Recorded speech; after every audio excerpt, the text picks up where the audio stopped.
Welcome to Fresh Catholic, a podcast for those who are converting, reverting, or simply want a fresh perspective of the Catholic faith to help them to open their hearts and minds to become closer to the love and goodness of Christ. My daily prayer is that I will be a bright light to others, to be filled with the love and light of Christ, so that when people look at me, they see Him radiating out from me for His glory. Hello and welcome. I'm Lori Balderas, and I'm so happy you're here. So guess what, guys? Christmas is 1 week away. It's coming. But before we get started on this episode, which I'm going to lovingly refer to as Christmas favorites or Christmas topics, I'm going to give you a little bit of Fresh Catholic news. So my listener numbers are going up. Oh my gosh, I'm so excited. Keep sharing with your family and friends, please. It's really helping. I'm so excited every time I see how many people are listening, and all over the world. It's a thrill. So thank you so much. I also am really going to be interested in you sending in questions for Deacon Don to lori@freshcatholic.com. There's a link in my show notes, so please go check that out if you forget where it is. And send questions for Deacon Don because we're starting that segment after the new year. Also, I really appreciate my Patreon and sponsors.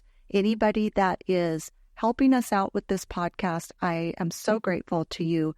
Thank you so much. If you would like to order socks from Sock Religious, you can go to my website on the podcast tab and scroll down, and you'll see my picture in my St. Michael the Archangel socks.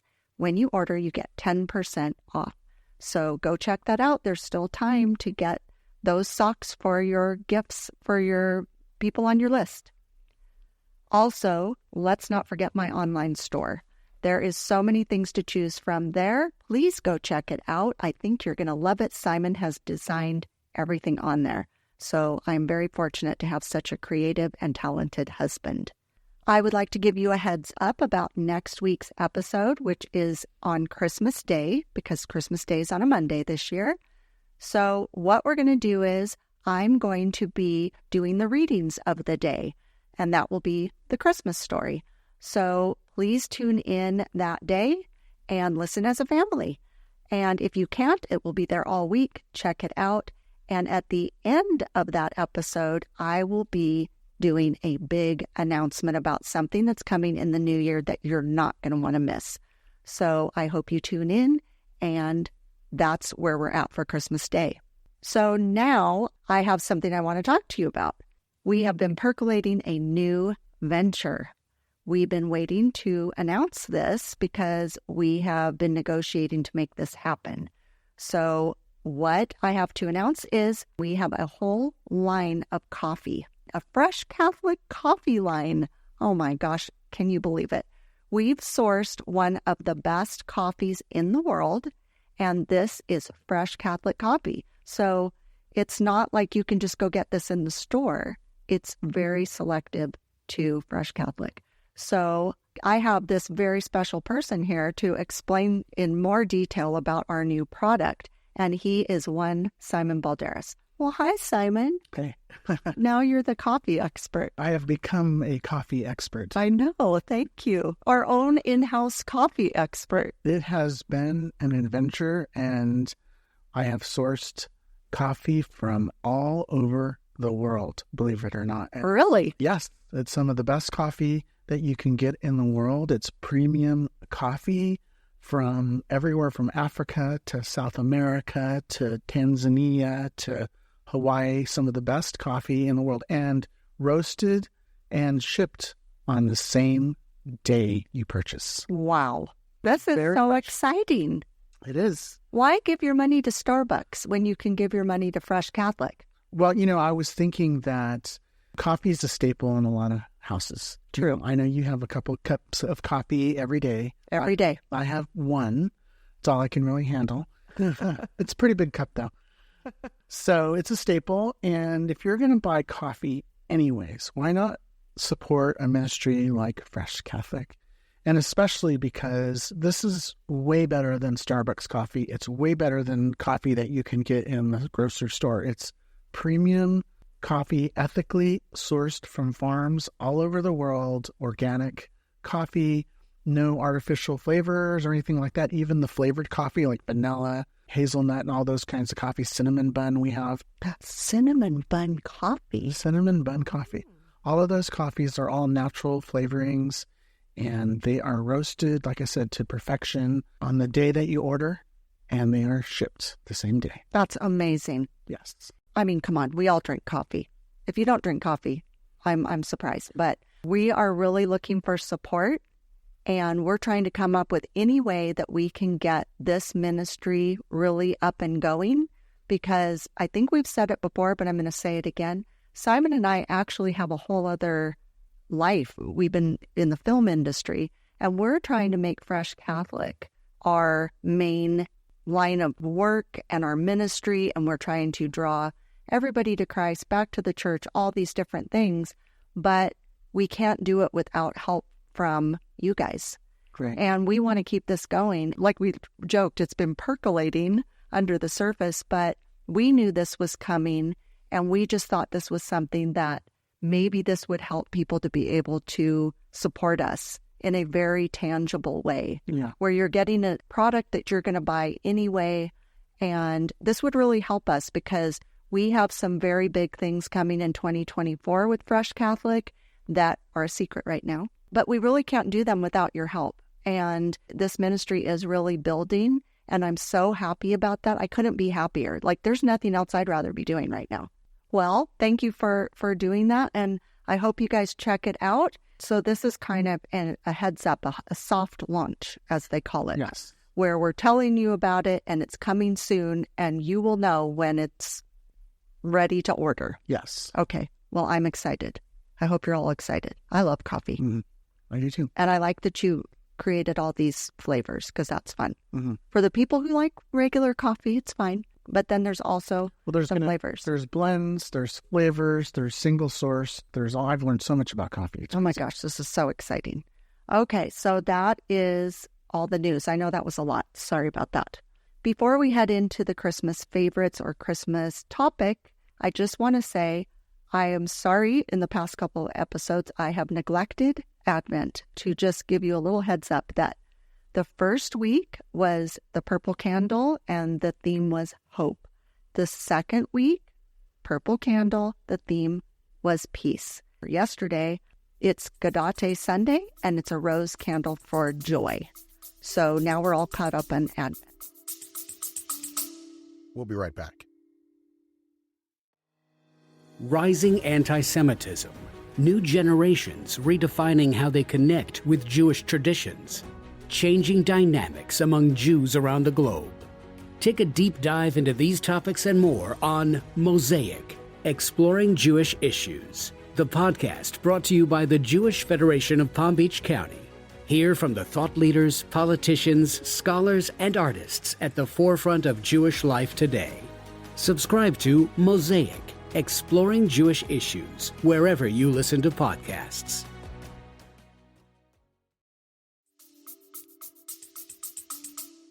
Yeah. And the one thing I learned about what Gaudete means, it does mean Joy. but it's anticipatory joy. So it's different, specific kind of joy. It's anticipating the coming of Christ. I know, that's beautiful. And then the last week, of course, is a purple candle, and the theme of the week is love. And this year, Advent is on Christmas Eve this year. That's the last day of Advent. So you have to go to Mass for Advent, and then it turns into Christmas Eve. So you either need to go to Christmas Eve Mass, or you go the next day for Christmas Day Mass. So going Sunday for Advent Mass doesn't mean you're off the hook for Christmas Day. So news to the world, you're going to have to go twice. Not have to, you get to go twice. Yeah. I bet you a lot of people are going to get that wrong, but at least you're saying something about it. Yes, because I am on the staff of the church, and we were saying that a lot of people are going to think that they can just go to Sunday Mass, Sunday morning Mass, and it's going to cover Christmas Eve and Christmas Day. and it's not. So lucky us, we get to go twice. I mean, I'm thrilled. I'm going Sunday, my normal time, and then I'm going Christmas morning because that's when I like to go. I don't like to go to nighttime, the midnight mass. Yeah. That's not a Lori Balderas thing. That's a Simon Balderas thing. That is a Simon Balderas. It is. Thing. Yeah. So I'll be snugly in my bed when you get home. All right. Anyway, okay. So I would like to talk about Christmas, and I love Christmas. I think it's a beautiful time of year. We're going to kind of get into the whole difference between Christmas with Christ and Christmas with Santa. And one of the reasons I wanted to do this episode was my cousin sent me a very scolding text and then phoned me and told me that I was putting Santa above Jesus in one of my episodes. And I was thinking, girl, I don't think I did that. Because I know me, I wouldn't pick Santa over Jesus, but she and I had a talk about it, and I assured her that I would do an episode where we talk about how much more important Jesus's birth is than Santa. So we're going to talk about a few different things here about Christmas and about things having to do with Christmas and Santa and things like that. And then Simon and I are going to tell some of our favorites, like our favorite traditions, our favorite memories, our favorite foods and treats and such. So let's get into it. One of the things, I think we're all pretty well aware of Jesus's birth, how it happened, what that looks like. I'm pretty sure all of us are very in tune to what's going on with Jesus being born. So I thought we would take a little bit different slant. So I was thinking one day, I wonder how Joseph and Mary must have felt the night Jesus was born. Like, obviously, she was in pain. Right.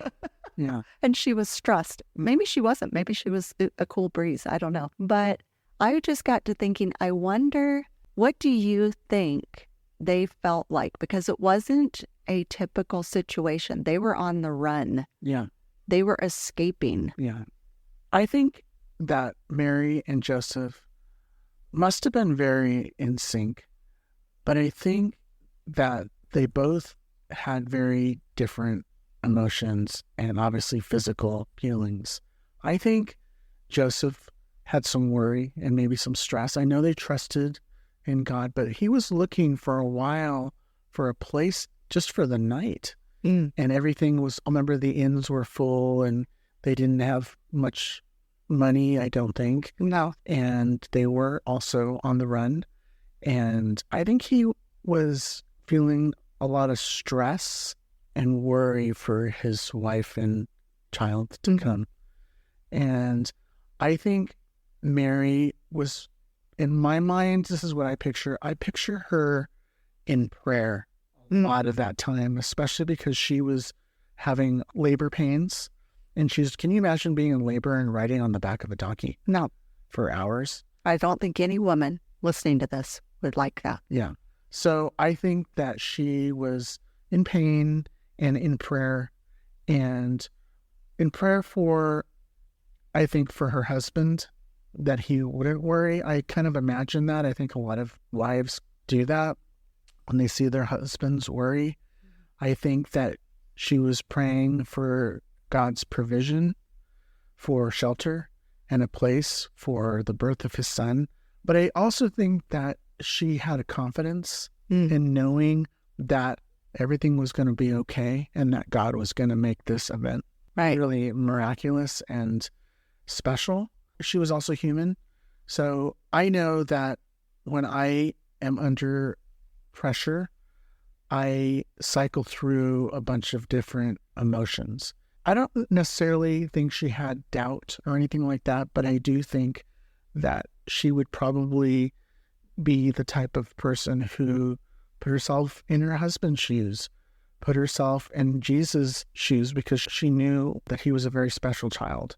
And I think she was of a selfless mind. That's what I think. And I was thinking, she was incredibly young. Yes. And Joseph wasn't. He wasn't like as young as she was, but I think he was trying to be really responsible and be a good protector. But I agree with you. I feel like she was probably pretty serene and in a lot of prayer. And also, we have to remember, she was the handmaid of the Lord, she said. She was going to do whatever the Lord wanted her to do. I do agree with you that there was some confidence there. Yeah. Because if the Lord has told you you're going to have the Son of God, you have that confidence of like, well, this is going to work out. It's not ideal, Right. but it's going to be okay. Yeah. And I think sometimes good things do come from suffering. And I think there was some suffering there, but I think she understood it. Yeah. And I think they really followed what God wanted them to do. God spoke to Joseph and said, get her out of here, and God guided them to leave Egypt and go have this baby. Right. And they did. Mm-hmm. They listened. Like we've talked about in other episodes. You got to open your eyes. You got to open your ears. And when God is telling you to do something, you got to do it. Yeah, you got to be obedient. You have to be obedient. They were. Yeah, they were. Yes. And I also wonder how the other people in the story, I wonder how they were feeling. I know this sounds weird, but even Herod, he was having all these babies killed. In my mind, he was in a panic. Yeah. He was told that there's this baby. If you're a baby killer, you got to be in a crazed state of mind. I think he was overtaken by evil. Yeah. And I don't really think he was all there. Honestly, no. I think he was maybe even possessed or at least heavily influenced by the demonic side. I mean, to kill, a whole generation of kids, that's too much. Well, I think pretty much every story about him in the Bible leans to that he was deranged. Right. And he was doing this because of a prophecy. Yes. And so I think he consulted the dark side, whatever that was, but somebody told him to kill a bunch of babies. Right. And that's very bad. Yeah. I just think it's interesting because he had something definitely the matter with him. Yeah. I think, like I said, I think he was crazed, out of his mind. Yeah. Threatened. I picture him hellbent. Yes. That's a good word for him. And then the shepherds, I think they were all simple people and these things are transpiring. And I wonder how they felt about that. Just these different things happening around them and what they were witnessing. They're living this just very simple life out in the fields with sheep. Right. And then all this miraculous, like the star, the magi come, just all these different things. And that must have been just like out of their wheelhouse. Yeah, I think they must have felt honored. I think that everybody who was allowed to be present at the birth of Christ was really called to be there as a witness. Can you imagine? I believe they knew it was a king that was being born. And to be called to witness something like that, you must feel like just so loved. Yeah, I think they were probably very confused at first because they're going, this is a king? Yeah. Being born in a stable?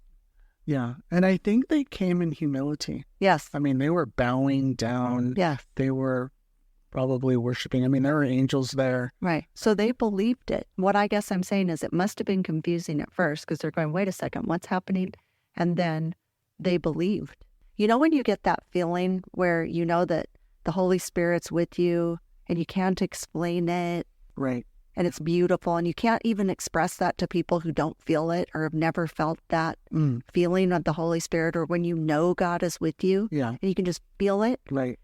They felt it. Yeah. And then I feel like the Magi, I always was so fascinated by this story because, they were sent to go find this king and they were actually supposed to reveal him to Herod. Right. And they decided not to. Right. Matter of fact, they ended up going back a different way. Right. To throw him off. Yes. I feel it's interesting to me that the Magi, who were also kings, they're kings, and then you have the shepherds, but they all had that same feeling of awe and wonder and belief.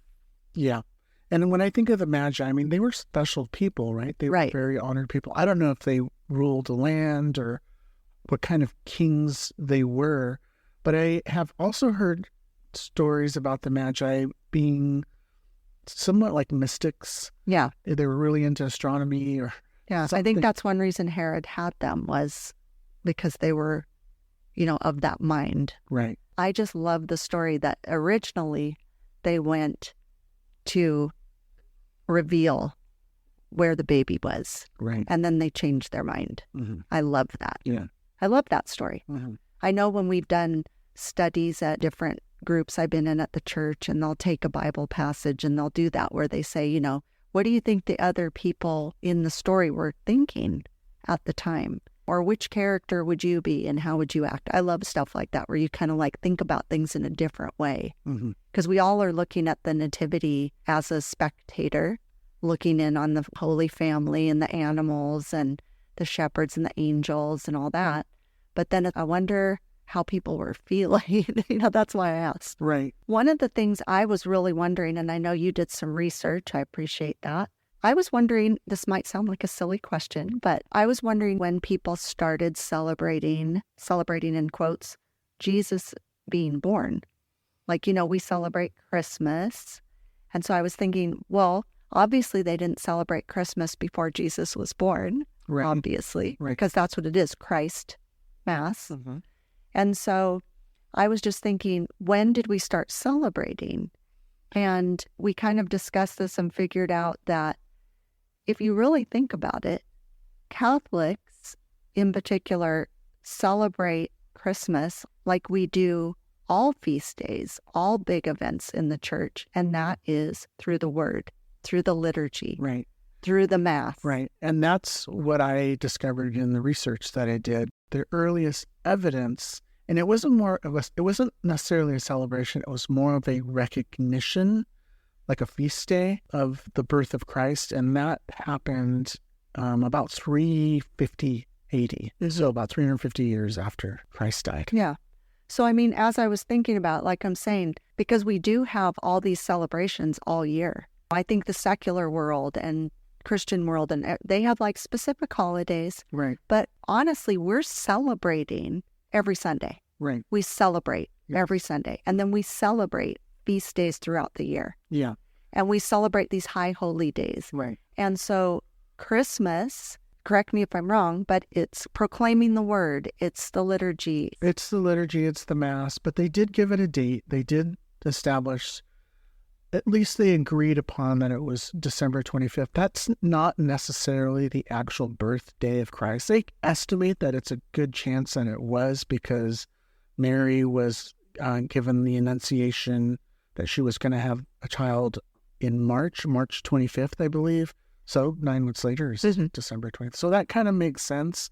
They're not really sure, but it is really in recognition of the birth of Christ. Right. And of course, you know, throughout history, it's morphed and changed and become, you know, now we're in 2023 and Christmas is a lot of things to a lot of different people. Right. Some of it's completely secular. Right. But for us Catholics, it began with the liturgy, with the word and the recognition of the Mass on December 25th in about 350. And that's kind of, I guess, what I mean is even though the other celebrations of Christmas, which have to do with Santa and all of that Santa extravaganza, as I call it, and we'll get to that in a minute. For the most part, I would say the Catholic Church, way back in 350 AD or whenever, to today is the same celebration.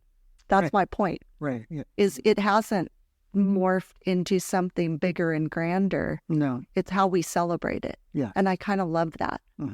Because it's about Jesus. Yes. It's not about other things. It's about focusing on the birth of Christ. The thing about Christmas is, especially what it's become a lot of different things, and it's influenced by culture. And there's a lot of different cultures in this world. So in different parts of the world, Christmas became very different things.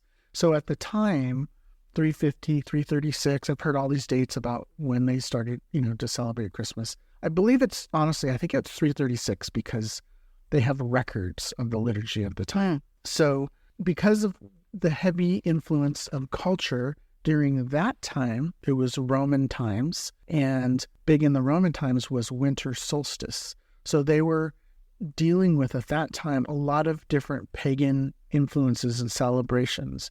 And we had to establish, as Catholics, as Christians, our own traditions and rituals. And I know you're going to get more into the traditions and rituals and that sort of thing, but I think that was one of the reasons why we established these days as very, you know, feast days and holy days and days of obligation and things like that. Anyway, I think one of the things, because you and I were talking about, well, how do Catholics, celebrate Christmas? It's always been the same, like we're saying, the word, the liturgy, the mass. But one of the things you found out, which I actually just really love that I had no idea about this, is you were telling me about what St. Francis came up with. Well, St. Francis came several hundred years later, and he seemed to be a very creative, soulful person. I think he spent a lot of time alone in meditation and doing things that are different, artistic perhaps. And so he is the one that introduced the idea of creating a nativity scene. So he actually made little sculptures and things of the birth of Christ, the magi and the animals and the stable and all that kind of stuff. So he started making nativity scenes. Now, of course, there were paintings and so forth and depicting the birth of Christ, but never were they in the 3D form. Right. So he started making these little sculptures and setting up these little scenes. Which I absolutely love, because I said in another episode, I used to collect nativity sets, and I love them so much. I think they're so beautiful. I'm fascinated by them. And I had no idea St. Francis invented those and created those. That makes it even better. Mm-hmm. That makes me so happy. Yeah. I love that. Anyway, I thought that was very cool. I don't know if anybody else knew that, but thank you for finding that out. That's very cool little trivia. And then the world kind of started shifting into all these different ideas about what Christmas would be. And I don't want to spend a great deal of time on all the symbols of a secular Christmas, we'll call it. But I do know you have like a couple little things like regarding the tree and the wreath and things like that. But I don't want to go too deep in that because I want to spend time on other things. Well, as I mentioned, in different parts of the world, culture influenced people very, very much. And they, I want to say, incorporated parts of their culture into the story of what Christmas and the celebration is about. It's kind of like what we talked about earlier, establishing our own family traditions. That's kind of what they did as a culture. And for example, I'm going to fast forward like to the 1800s when Christmas really, really took off. People were already using Christmas trees at that time. And there's a whole idea and origin of where Christmas trees came from. They think it came from Latvia, Germany, that sort of thing. They would decorate their inside of their house with Christmas trees. But it really wasn't a big deal until Queen Victoria put Christmas trees in her house. Or in her castle. In her castle. She was in love with Christmas. So she decorated her house top to bottom with trees and decorated with all kinds of stuff. And that really stuck. And so when she did it, she's a trendsetter. She was a fashion setter. And pretty much the Western world really took off and really adopted Christmas trees. But there's so many other Christmas traditions that started way, way earlier. And I'll just say one more quick thing about the Christmas tree, which I thought was kind of interesting. When people started decorating the Christmas tree, and they think that actually was originated by Martin Luther, and he would decorate the Christmas trees with candles and apples. And the candles would represent the stars, and the apples represented the fruit from the tree of knowledge. Yes. Yes. From the garden. From the Garden of Eden, yes. So God only knows why he established that or started doing that. But all of these things, these influences, people kind of pulled together, and then kind of Queen Victoria is the one who really established it as a tradition that everybody should do. Interesting. That's very interesting. So, and then I do know that regarding Santa, it started with actually the idea because of St. Nicholas. Yeah. Who is a Catholic saint. He's a Catholic saint. He was a Catholic bishop, and he was a very generous man, just like what we think of Santa today. He's like loves to give gifts. He would give lots of things to lots of different people, but one of the major stories that I read about him was that he knew 3 daughters of a man who had no dowry. And if you didn't have a dowry at that time, chances are you weren't going to get married, and you're more and most likely to become a prostitute. And he did not want that to happen. So in the middle of the night, he would go and throw bags of coins through their window. He did that like a bunch of times, and he got caught one time by the father for doing that. And of course, he was grateful, but that's what he did. And so that's established the bag that Santa has, and it's full of gifts. Right. And he had them full of coins. And that's one of the traditions that morphed into this big bag that Santa has now. Right. It was interesting. He was a bishop. He was wearing vestments, and then it's turned into a chubby guy with a red suit. Chubby guy with a red suit, and they gave him a wife at some point. So yes. He lives in the North Pole. And They really went. But all of these things, the North Pole and the reindeer and the sleigh, they all came from something. And there's all these really interesting origins. Like we could talk about it for hours, but we're not. No. So I just wanted to kind of distinguish between, because I think we all really realize that there's really two separate things going on. Right. There's Christ's birth. Yeah. And then there is the Santa extravaganza. The Santa extravaganza. And by the way, Santa Claus, he was a bishop from Turkey. But in Finland, they celebrate Santa Claus. They call him Sinterklaas. It's the same St. Nicholas, but they incorporated their culture into the idea of Santa Claus. And again, it just keeps morphing into this more and more of a commercial, fantastic fantasy story. Right. I like the idea of Santa. I like the idea of all these Christmas traditions. When I was little, it was all about Santa. Right. We did have a nativity set, and we actually had two. We had a beautiful nativity set I wasn't allowed to do anything with. And then there was this little tiny one that I loved, which I hope I inherit someday, because it's beautiful little sweet nativity. And I was allowed to kind of play with that one. But growing up, we didn't really have any religious talk about the holiday. And then when my children were being raised, we were Christian. So I was very into Jesus and his birth, but Santa was a huge part of our life back then. And I'm not ashamed to say it, because that was my life back then. And it was what it was. And I did really enjoy all that entailed. But what I want to say is that I think in anything that has to do with celebrations and just putting so much energy and money into something, that takes a life on its own, But really the beauty part about this time of year, what it should be, is about giving more than receiving. Right. And about having that charitable mindset. So even if you're not religious, it does draw out a very nice side of people. Because like they say, I wish we could have this attitude all year long. Yeah. Because people are very giving at this time of year. They're kinder. They have more peace in their heart.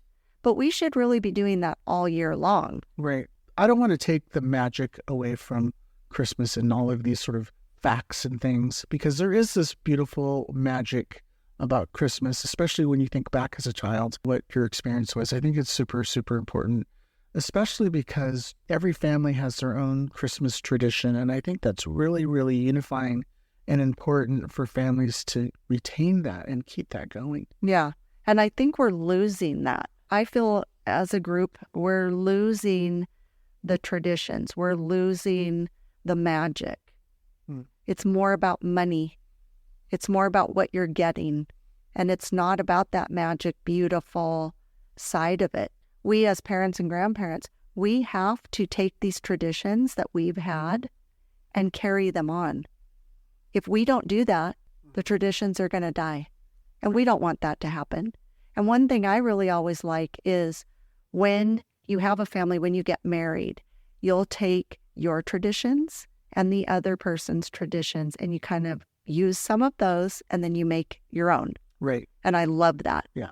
Because I know I've done that. I know my daughter has done that. She'll do certain things that were from my side, from her dad's side, and then she and her husband have come up with some of their own things. I love that. Mm-hmm. I mean, I think that's beautiful and wonderful. But if we don't focus on the giving, beautiful, magical side of Christmas, whether it be Santa or Jesus, more Jesus in our little world here, but you have to teach your children how to be giving, right, charitable, right, and kind and peaceful. Mm-hmm. But then have it go into the rest of the year. Right. Wouldn't that be lovely? Oh, yeah. Yeah, and speaking of going into the rest of the year, at my house, we had a nativity set up all year round. Oh. Yeah, and it wasn't necessarily the full set. It was pieces of it because we would always have like hand-me-down nativities, and maybe Joseph had a big crack in his arm, or I don't know. We had Or Joseph. I remember that we had a life-size manger with baby Jesus sitting on top of the television year round. That's not life-size. It was life-size. It was this big. Oh my gosh. Yeah. But not Mary and Joseph. Just baby Jesus. Baby Jesus. Okay. Because I was going to say they would be standing and hitting their heads on the ceiling. And he had lots of little pieces glued back to him, things, because it was made out of porcelain, I guess. Oh my gosh. Okay. Well, that's nice. So at our church, we had a very unfortunate nativity scene for a really long time. Like from when I first started going to the church until just a year or two ago. And it was just very unfortunate. It made me sad. It was very outdated. And I think it was when we were separated and I was feeling especially low. And I went in on Christmas morning and they had a new nativity set. Mm-hmm. And it was my favorite nativity set, which is a large version of my Italian nativity, which is this beautiful nativity set. It's like the most perfect nativity. And it was our new nativity at the church. And I went into the sacristy in tears going, Father, you bought a new nativity. Because I had said to him one day, kind of in passing, do you think we could get a new nativity? And he kind of looked at me and he said, why? I said, well, it's just not very pretty. And then we got this new nativity. It was the best, happiest Christmas morning because it's just so beautiful. It makes me so happy. I can't wait to see it in a week. You were talking about having that generous heart, the giving part of Christmas. That was really, really captured in what Charles Dickens wrote in 1843, The Christmas Carol. He really captured the spirit of Christmas in that story. And he really combined this idea of tradition versus somebody who had no tradition at all. As a matter of fact, was most likely an atheist. Talking about Scrooge. Yeah. And he was visited by all of these ghosts of Christmas to teach him a lesson about why he needed to be generous, what his life really became because he was such a stingy man. Right. And I think that really captures what it means to be sensitive to others during this time, to give to others, to be thoughtful. Small gestures mean big thing. Mm-hmm. And if you don't know that story, you should definitely watch the movie, read the book. There's many versions and it's very timeless. Yeah. It was true back then and it's true today. Yeah. Like it's a timeless story. It's very eye-opening. Right. And that story coincided during the Victorian era when Queen Victoria was in her reign. And that just really made Christmas that much more important and it pushed it over the edge. Mm-hmm. Yeah. Interesting. So one of the things that I just thought we would discuss here, this is kind of a little bit of a hot button topic, but we're gonna discuss it. And then if you're one of my Patreons, you'll be able to hear what I really have to say in the afterthoughts because I try to really curb what I say on the podcast. Reasons to be a Patreon subscriber because you get to hear the nitty gritty. So I just get very sad when Christ and Christmas are being removed from many things. Okay. Yeah. So such as schools, malls, social media, TV, movies, etc. I realize because you and I had a little bit of a debate about this earlier. Mm-hmm. I realize that there's a separation of church and state. I understand that. Mm-hmm. But I think what I struggle with is that back in the day, I distinctly remember references to Christ and God being in my school. I know we did the nativity. I know that I was asked to be the Virgin Mary and I opted to be a cow, which I have deep regrets about now that I'm Catholic. Yeah. I didn't know. I thought, well, no, I want to be a cow. But I do think like movies back in the day. I know we just watched It's a Wonderful Life last night. Only my second time seeing it. I know that's a shock. But God was definitely present in that movie. Yeah. And they talked a lot about God and a lot about angels and things. And then even in a movie you and I both like, The Bishop's Wife, there's an angel in it. They talk about God. And it was just, those were the times, I suppose. Yeah. I agree with you. Christ is absent from a lot of current ways people celebrate Christmas. And honestly, it's just a sign of our times. It's unfortunate. It's the way it is. It's become this whole other thing. The meaning has completely morphed into something different. And just like I mentioned to you earlier, I think it's important that we do have this separation of church and state, because that allows us to worship in the way we do. It allows other people to make the choice to worship in the way they want to. Right. So it's important, but I think that it's also unfair when Christ, let's say, is taken out of the schools, but then they talk about every other religious holiday. Right. I don't think that's fair. It's not fair. And actually, my dad, who was a teacher, and he was very well versed in school law. I remember years and years ago when my children were in school, and I know when I was little, we would have parties for everything. We would have Christmas party. It was called a Christmas party. Right. It wasn't a holiday party. It was a Christmas party. And we had a Thanksgiving party. And we had a Halloween party and all these different things. When my children were in school, they would come home with packets learning about Hanukkah and learning about Kwanzaa. And I thought, this is wonderful. I wanted my children to know about all kinds of things. But I wanted to know where the Christmas packet was. There was no Christmas packet. So I called my dad and I said, that there was Kwanzaa and Hanukkah, no Christmas. And he said, well, they can't have it both ways. You either teach about all of it or none of it. They can't remove the one. Right. And so I just thought that was really interesting, because Christmas is very important to many, many people. And I do feel lucky that we can go to church and we can celebrate and have a big, beautiful nativity in there and not feel like we can't sing about Christ and love Christ and be happy for his birth. But I was telling you, in our own mall, there's a ginormous menorah in the mall. Right. Well, that's fine and great. I don't have a problem with it. I don't have a problem with anything having to do with Kwanzaa or Hanukkah. Nothing. I support that. I think it's beautiful. It's people's religion and culture. But you don't want to be eliminated. I don't. Yeah. I don't think that's right. Yeah. And I think that, why is this, and I have to tell you two things that one is a little bit minor. When somebody says happy holidays, I always say Merry Christmas back, just because I'm going to say Merry Christmas. Yeah. But the thing that just is like a knife in my gut is Xmas. Oh, yeah, I know. I can't take it. Yeah. Well, I do want to tell you this, Lorraine. I know you know this, but I'm afraid of what he's going to say. Well, it's important to verbalize some of this stuff. And Christ offends. Just his name offends people. Just the thought of his body out there in the nativity says it's offensive to people. So even as an innocent baby, I'm not surprised. I am also very, very saddened. And, I worry about generations to come and my grandkids and your grandkids. I find that to be a very, very sad fact. That's why it's so important, if you're Catholic, to really incorporate the true meaning of Christmas and go back to the very, very origin, like we just talked about, when this all started. And it started as part of our liturgy. Right. And that's the true meaning. Right. Exactly.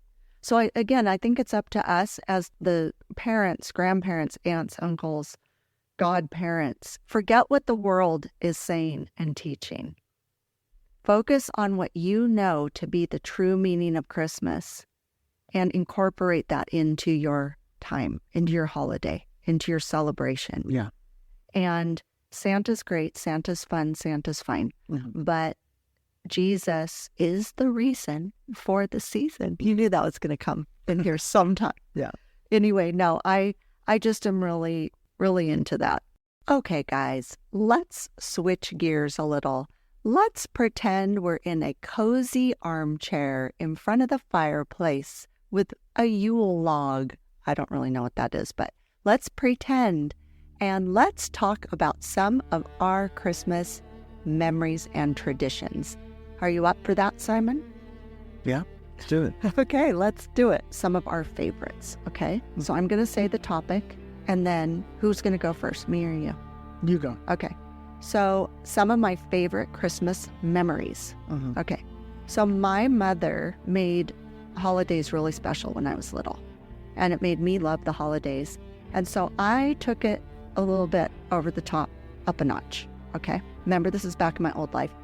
I would go pretty darn crazy over decorating when my children were being raised. I had a Christmas shed that housed all my Christmas decorations of 35 crates of Christmas and 8 Christmas trees. That is out of control. Out of control. And I had people bringing groups of children through the house to check it out because every room was a different theme, and I just really did it up. It was a Christmas phenomenon. It was How long did that take you to set? A week.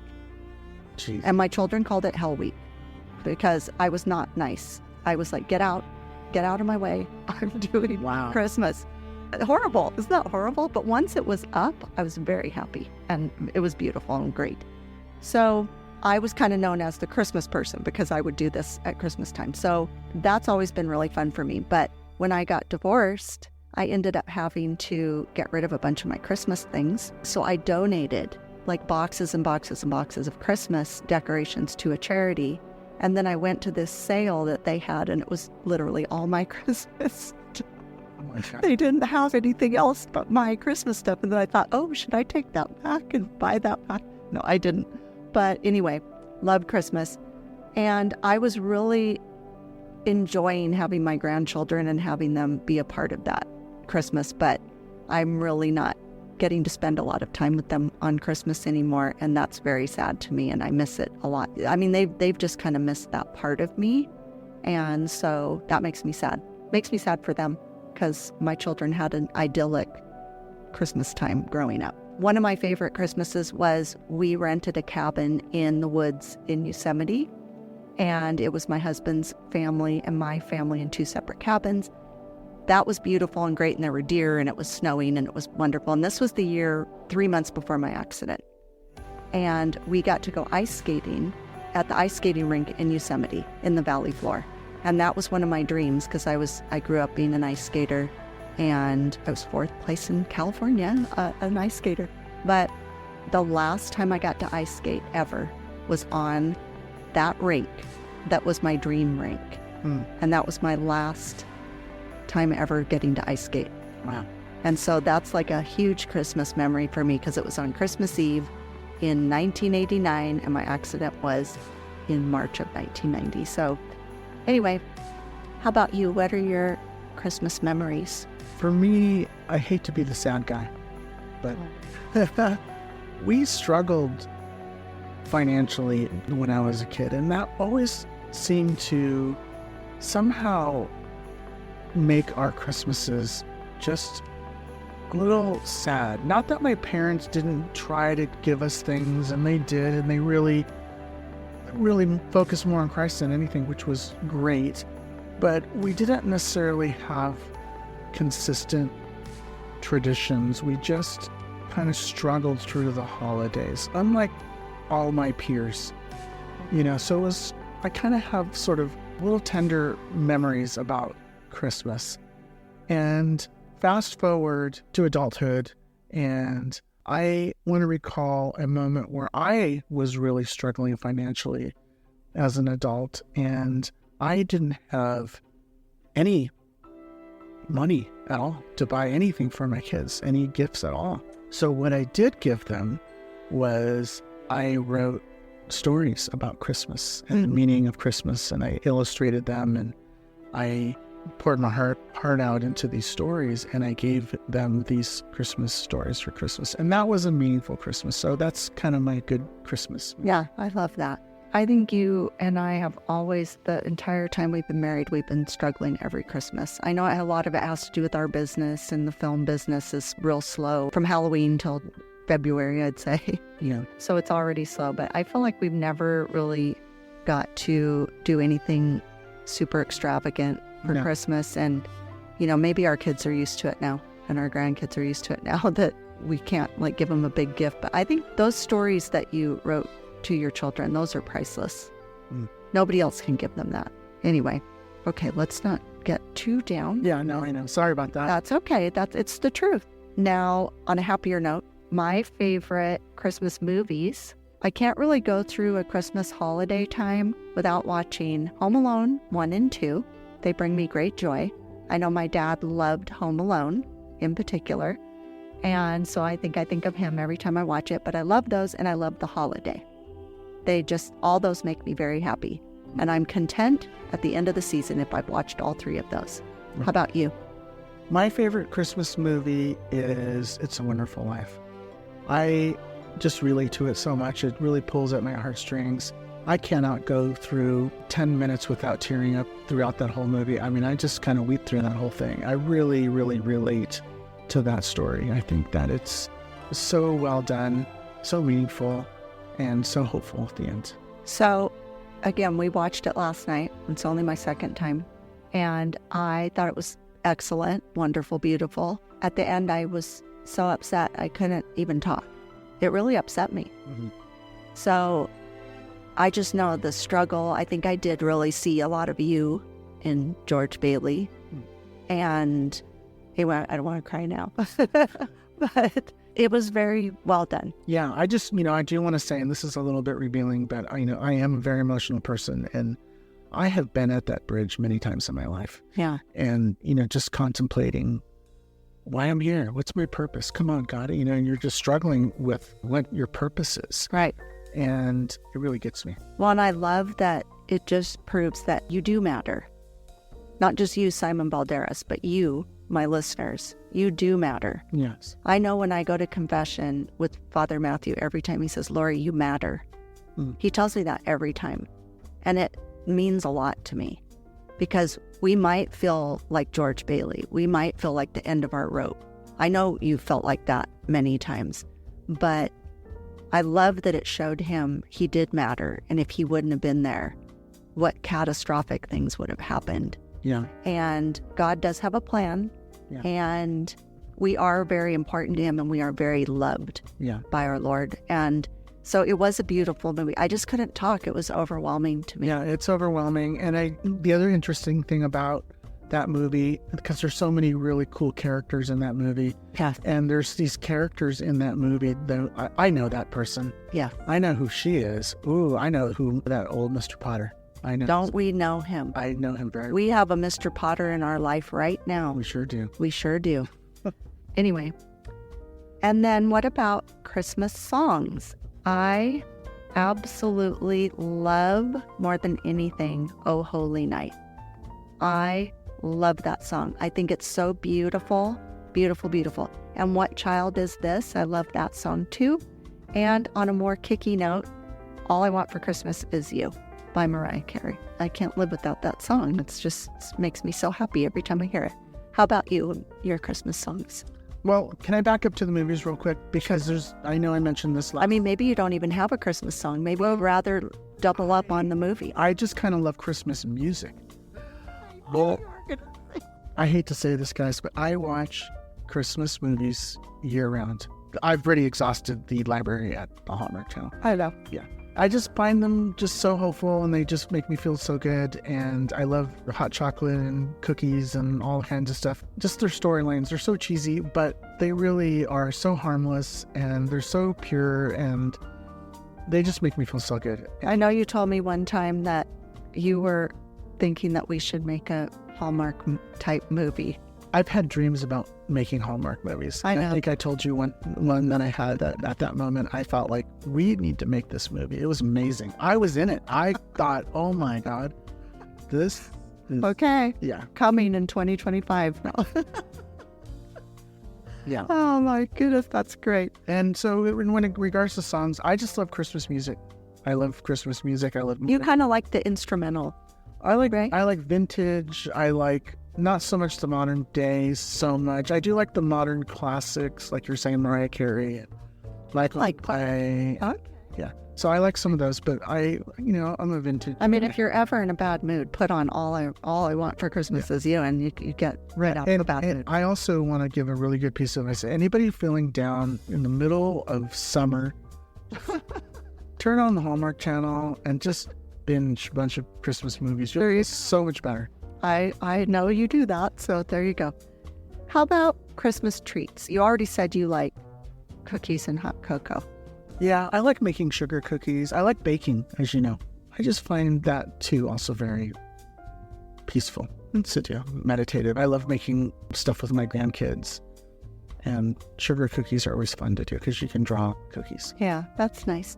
Well, when I was growing up, I would consider my treats, the things that really stick out is we would have these little Italian candies called Torroni, and they come in these little boxes, and they're like almond nougat candies, and you have to get them at the Italian store. And they would come in this big gold box, and there were these little tiny boxes inside, and they were wrapped in foil, and we only got them at Christmas time.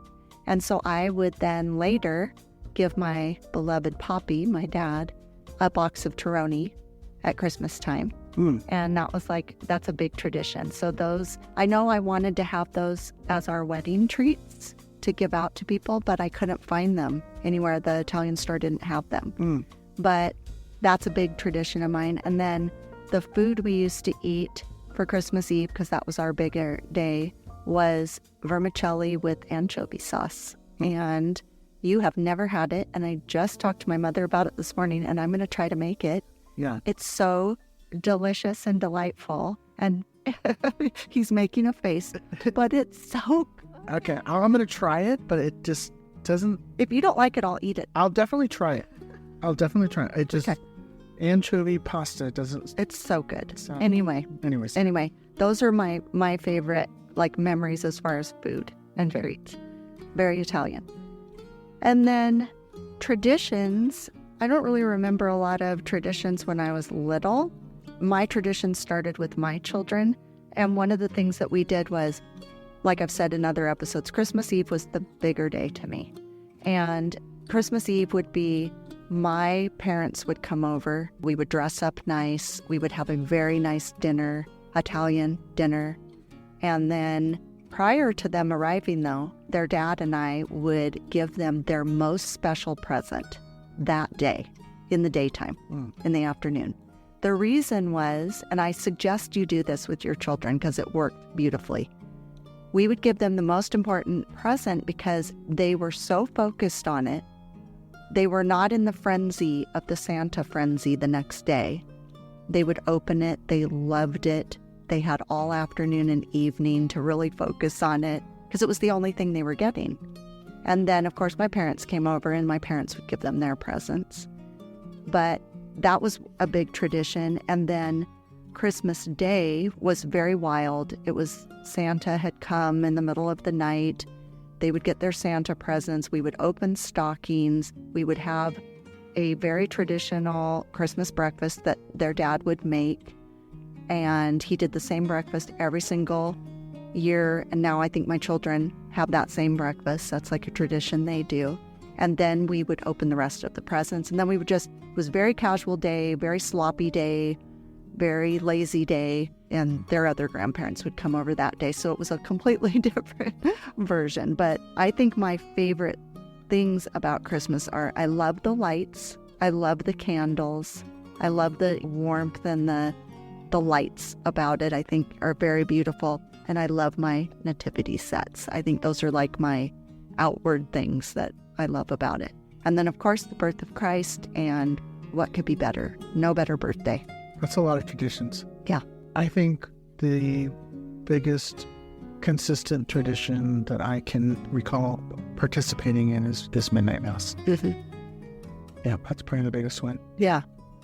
Other than that, it's been pretty inconsistent. The one thing that I do remember, this is another sad Christmas tradition, but I just remember my dad always being so tired. Oh. He just worked he worked like 3 and 4 jobs. He'd have Christmas off, but he just wanted to sleep. Yeah. And God, I just remember him being so exhausted. Well, on that downer note. Oh, boy. Darn it. Oh, my goodness. Anyway, let's see. How can we end it on a high note? Well, I do like, now that you and I have been married for 8 years. 8 years, I do love the fact that you love Christmas and that you're a very traditional person. That really lifts me up.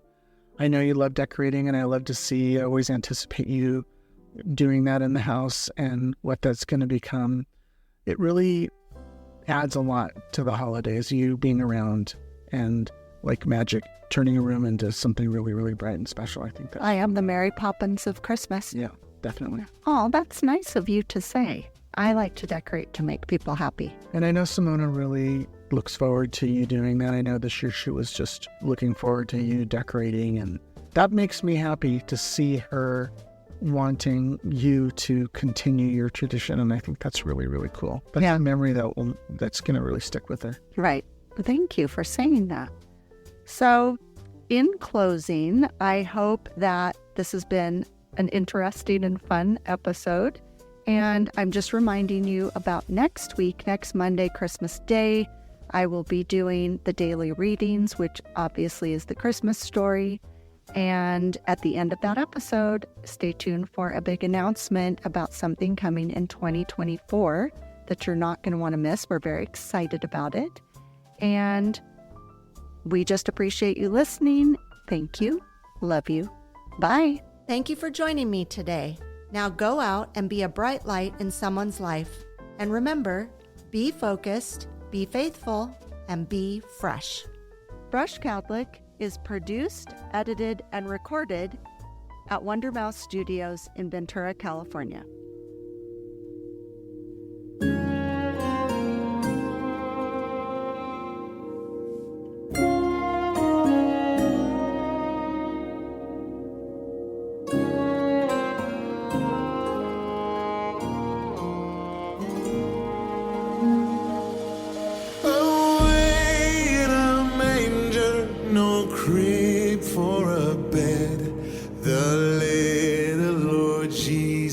Laid down his sweet head. The stars in the sky looked down where he lay. The little Lord Jesus asleep on the hay.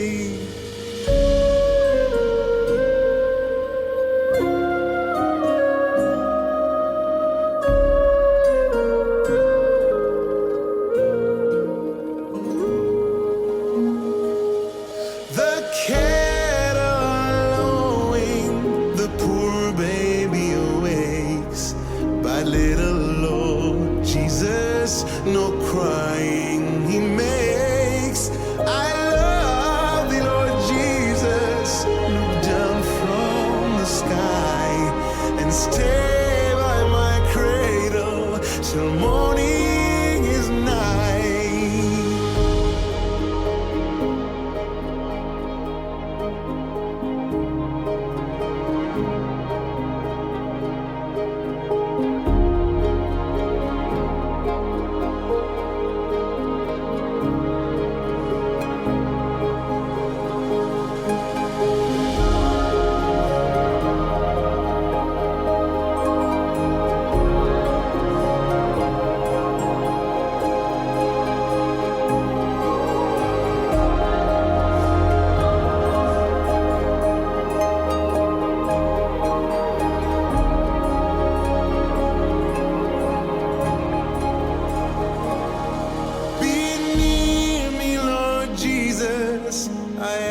Thee to stay close by me forever and love me, I pray. Bless all